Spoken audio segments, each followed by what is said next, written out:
আমি এই মুহূর্তে মহাখালীর ডিএনসিসি হাসপাতালে আছি। এখানে আমার পিছনে এবং আশপাশে যেসব রোগীরা রয়েছে সবাই তাদের শিশুকে নিয়ে এসেছে এবং শিশুকে নিয়ে এসেছে এই জন্য যে তারা হামের উপসর্গ বা হামে আক্রান্ত, এমনটি আমাদেরকে জানিয়েছেন।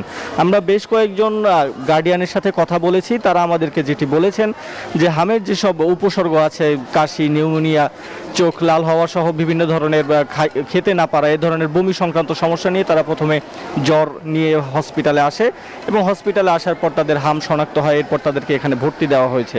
একটি দুঃখজনক তথ্য দিতে চাই, সেটি হচ্ছে যে গত 24 ঘন্টায় আরও 7 শিশুর হাম ও হামের উপসর্গ নিয়ে মৃত্যু হয়েছে। এ নিয়ে সরকারি হিসাবে গত 61 দিন বা 2 মাসে প্রায় 439 জন শিশুর মৃত্যু হয়েছে, যেটি সরকারি হিসেব বা স্বাস্থ্য মন্ত্রণালয় আমাদেরকে জানিয়েছে। আর এই সময়ে প্রায় 155 জনের শরীরে 1363 জনের শরীরে হামের উপসর্গ পাওয়া গেছে। এছাড়া আরও যদি বলতে চাই যে দেশ জুড়ে হামের প্রকোপ মূলত গত 15 মার্চ বা মার্চ মাসের মাঝামাঝি থেকে শুরু হয়। মার্চ মাসের মাঝামাঝি থেকে শুরু হওয়ার পর আমরা প্রতিনিয়তই হামের মৃত্যুর সংখ্যা দেখতে পাচ্ছি যে দিনের পর দিন মৃত্যুর সংখ্যা বেড়েই যাচ্ছে।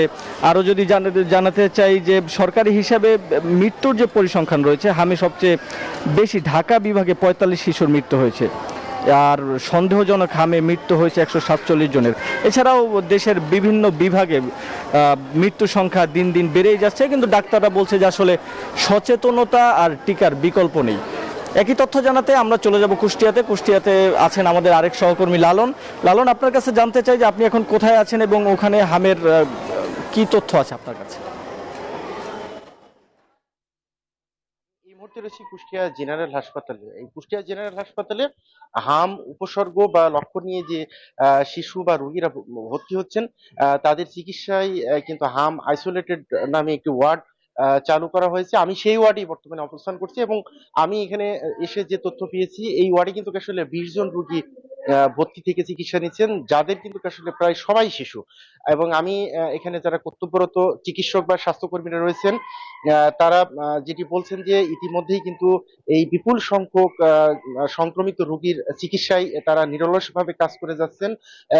পাশাপাশি কিন্তু যারা উপসর্গ নিয়ে আসছেন, তাদের অধিকাংশই যেহেতু শিশু হওয়ার কারণে আসলে তাদের চিকিৎসা সেবা নিশ্চিত করতে তাদেরও একটু হিমশিম খেতে হচ্ছে। তবে চিকিৎসকরা বলছেন যে যদি সঠিক সময়ে এই রোগীগুলো তাদের কাছে আসে, তবে তাদেরকে আসলে অনেকটাই সুস্থ করা সম্ভব। অনেক ক্ষেত্রেই দেখা যাচ্ছে যে গ্রাম অঞ্চল থেকে যেসব রোগীরা আসছে, তারা অনেকটা ক্রিটিক্যাল অবস্থাতে হাসপাতালগুলোতে আসছে, যে কারণে তাদের চিকিৎসা সেবা নিশ্চিত করতে ডাক্তাররাও হিমশিম খাচ্ছেন। আমি সিভিল সার্জনের সাথে কথা বলেছি। সিভিল সার্জন বলছেন যে জেলাব্যাপী সংক্রমিত যে হামের উপসর্গ নিয়ে রোগীর সংখ্যা কিন্তু আসলে কমে বাড়ছে। ইতিমধ্যে টিকাদান কর্মসূচি চালু হয়েছে। জেলাব্যাপী 2,30,926 জন শিশুকে কিন্তু এই হাম রুবেলা টিকাদান কর্মসূচিতে লক্ষ্যমাত্রা নির্ধারণ করা হয়েছে এবং তারা প্রায় 90% বেশি টিকাদান তারা সম্পন্ন করতে পেরেছেন। সিভিল সার্জন বলছেন যে এই টিকাদান সম্পূর্ণ হলে লালন এবং ইমন, আপনাদেরকে ধন্যবাদ।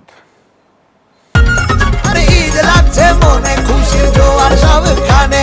আরে ঈদ লাগছে মনে, বিকাশ পেমেন্ট সবখানে।